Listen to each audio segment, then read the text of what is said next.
Hey, what is up, you people? And it's time to finally dwell into the world of Amphibia. Amphibia is a show created by Matt Braley, mainly known for his work on Gravity Falls as a director and storyboard artist. So, yeah, that's why everyone is gonna be jumping on this show faster than a rabbit hops. Another familiar person that I found out about was the voice actor for Anne, the main character. I knew she sounded extremely familiar, and what do you know? It was Brenda Song the whole friggin' time. I'm sure that just by looking at her face, you already know who she is, but she was in The Sweet Life of Zack and Cody and Wendy Wu Homecoming. It's honestly a refresher to see that she's still doing some great performances. And now that I've said what I wanted to mention, I guess it's time that we analyze and also review the very first episode of the show. Alright, now first of all, the intro is just absolutely gorgeous and expresses just how much potential can be done with this show. And also, unlike Star Vs, hopefully we won't be switching animation teams to save money every other episode, Disney. But not only is the animation incredibly fluid and blends in with the creative background like Gravity Falls, for example, but it also has a catchy theme.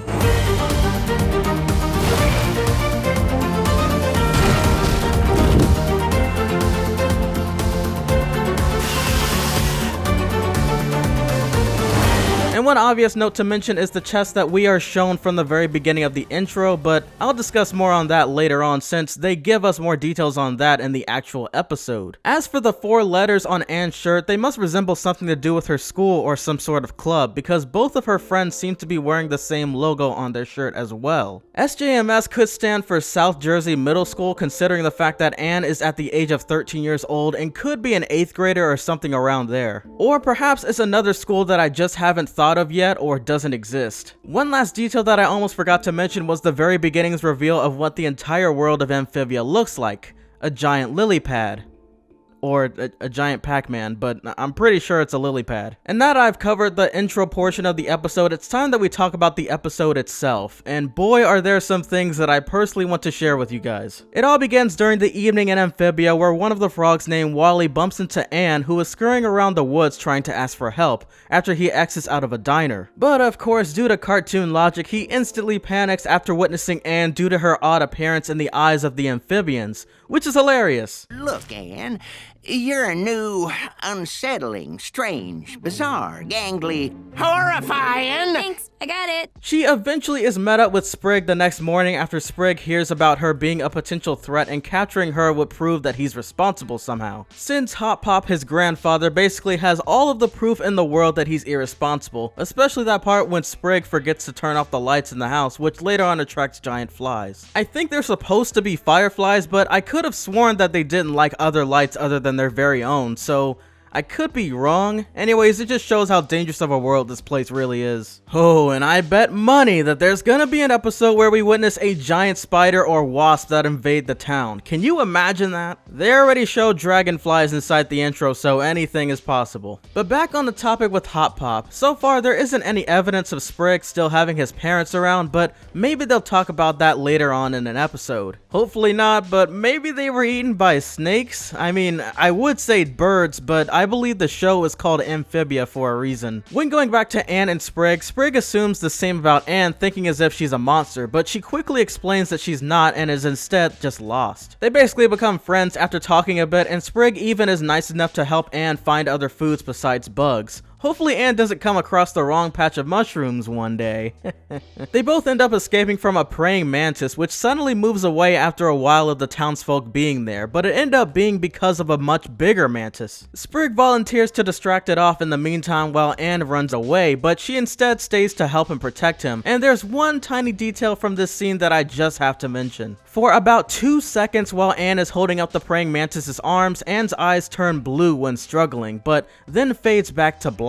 I found it mighty suspicious since usually animation errors stay solid or flicker a certain color rather than fade in then fade out back into the original color. So what does it mean? Was it the makers behind it way of showing Anne's true eye color? Does her eyes turn blue whenever she's aggravated? Does it resemble one of the colors from off of the Amphibia chest? Or maybe it is a simple animation error, but a unique one from what we're accustomed to, however. I don't know. I just kept rewinding it and it didn't seem unintentional. Just wanted to include that in the analysis just in case. They soon are able to trap the mantis, and so Anne and Sprig are met with Hop Pop, who acknowledges Sprig for his somewhat responsible but yet pretty dumb adventure out in the woods alone. And so it ends with the townsfolk dragging the mantis along and Hop Pop volunteering to take care of Anne as a new guest, since there are apparently mountains that surround the town until another few months. But quite honestly, even if she was capable of getting through those areas, where would she go? You are in a completely different dimension and surrounded by water, so you're still trapped unless you got a boat. They make it back to the Spriggs house, where Anne is treated to living in the basement and is told not to let the bed bugs bite. Literally, cause they sound like giant mosquitoes according to Sprig. Sleep tight, don't let the bed bugs bite. Seriously, they can drain a body in seconds. Ooh. Before the episode ends, Anne attempts to open the chest only to find out that its wondrous magic that brought her into that dimension no longer has the ability to bring her back. You can even see how the colors on the gems are now faded and more gray-like. Plus, like I said earlier, maybe one of the colors of the gems resembles something. The color blue could be Anne, but it's a stretch. But on the other hand, since not even one of the gems are glowing at this particular moment, I really don't think so. However, is there something in the world of Amphibia that can be used to access the powers of the chest once more? I mean, there is some sort of wind-up tool on the side, but I don't think it's gonna be that simple. It was probably just there due to it being revealed as a music box. Continuing on with the next episode, we're shown past events before Anne made her way into the dimension. And as it turns out, Anne had stolen the magical chest from inside of a thrift shop. And that's why, kids, you never steal. Plus, heck, maybe the cashier would have told her the mysteries behind the item. It then shows us what we were already aware of from the very beginning, with Anne and her friends blinded by the mystical lights from the music box and being shown everything from Anne's perspective. Only this time, it's Anne having a dream showing that past event, waking up in front of Hop Pop and Sprig. So after this, Anne of course feels homesick and misses her friends very dearly, which gives Sprig the idea of taking her to the lake in order for her to make new memories, but with him as her new best friend. But before they could even head out the door, Hop Pop stops them, since labeling Anne as trustworthy still isn't a thing he can do at the very moment. I guess that goes for Sprig's sister Polly too. Just give me an excuse to use old Doris here. They eventually make it out anyways after Anne tells Sprig the wonders of sneaking out and having some fun, since friends give each other exactly what they want.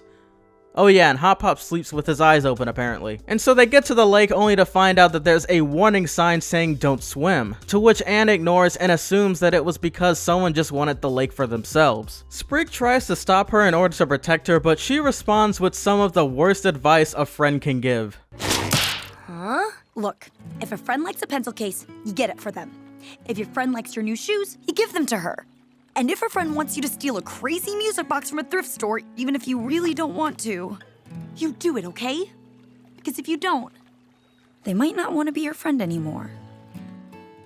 I guess this means that when you think about it, her friends weren't exactly the best influences in her life, and maybe Anne and Sprig both need true friends. This also further proves Anne's young way of thinking too. And this reminds me of the film 8th Grade by Bo Burnham, which is an awesome film by the way. You can tell it's an independent one, but it's totally worth the watch. I love that movie. Anyway, Sprig eventually joins in only to find out exactly why the sign was brought up. It was the same location for a giant snake eel.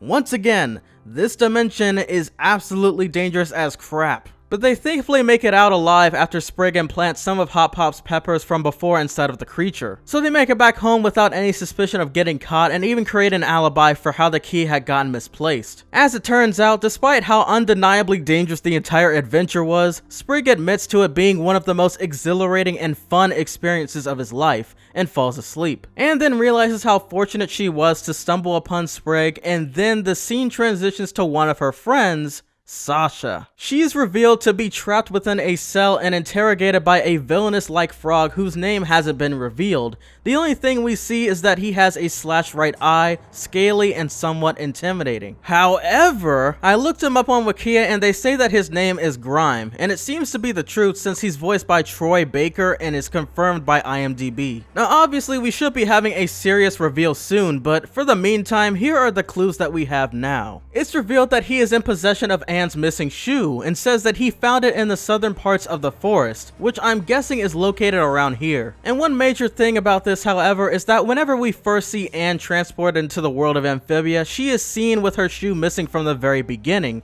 which is awfully peculiar when you think about it. Does this mean that once the girls were transferred over, some of their possessions weren't able to make it with them, but instead spread across the island like how Sasha was separated? Or maybe perhaps Anne truly did lose one of her shoes while adventuring throughout the forest and just forgot all about it or couldn't make it for some reason. The frog also goes on to say that Sasha was lying about something, as if she knew of Anne and Marcy being stuck in the world as well, which most likely is far from the truth. She probably really doesn't know. One major detail is that Grimes' lair is the one presumably flashed in the intro with the picture of Anne and her friends. Also, it's noteworthy to mention that perhaps this small clip from the intro could be entailing hints of a future event. Perhaps Anne will find Sasha one day, or possibly lose the photo and one of the other girls will find it as hope for finding one another. I mean, we did just get revealment of where Sasha is, but where in the world is Marcy exactly? And according to the way the animation was presented to us in the introduction, I'm pretty sure she was trapped in Amphibia alongside with the rest of them. It's only believable that Grime is a villain and for some reason wants all of the humans for some particular reason. Is it possible that other humans before them discovered the world and had taken something from him? Heck, for all we know, he could be the very next Toffee, but only this time in Amphibia. Surprise! Perhaps that explains the scar purposely shown on his face before ending the episode. What do you guys all think? And most of all, will this be the next Gravity Falls in disguise? Maybe Ford came into this dimension. Now I for one really can't wait to see what else kind of potential this show has for the future, and well, without further ado, this has been your boy, The Next Big Thing, and I will see you all in the next one. Peace!